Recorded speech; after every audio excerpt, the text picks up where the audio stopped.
আমার অপরাধ, আমি এই প্রধানমন্ত্রী ত্রাণের টাকার হিসেব চাইছি এই আমার বিএনপি সদস্য সচিব এবং আহ্বায়কের কাছে। তাদের বক্তব্য এমপি টাকার কোনো হিসাব চাওয়া যাবে না, হ্যাঁ, এমপি সম্পর্কে কোনো কথা বলা যাবে না।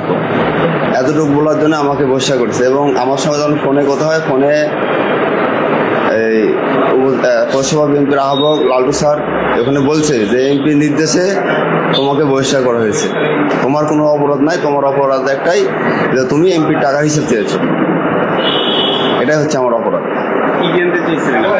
আমি বলেছিলাম যে স্যার, ওই যে মাননীয় প্রধানমন্ত্রীর জন্য তারেক রহমান যে 10 লক্ষ টাকা দিয়েছিল দুর্গাপুরে 5 লক্ষ, পুঠিয়াতে 5 লক্ষ, সেই টাকাটা কি দুর্গাপুরে মানুষ পেয়েছে কিনা অনেকে জিজ্ঞেস করতেছে। সেক্ষেত্রে বলে যে কে কি জিজ্ঞেস করলো বলা যাবে না, এই প্রশ্ন আমাদেরকে করাও যাবে না, এমপিকেও করা যাবে না। 5/2026 তারিখে আমাদেরকে সম্পূর্ণ অসাংগঠনিক, নিয়ম বহির্ভূত এবং দলীয় গঠনতন্ত্র পরিপন্থীভাবে বহিষ্কারের একটি আদেশ প্রদান করা হয়। আমরা এই অন্যায় ও নিয়ম বহির্ভূত সিদ্ধান্তের তীব্র নিন্দা ও প্রতিবাদ জানাচ্ছি।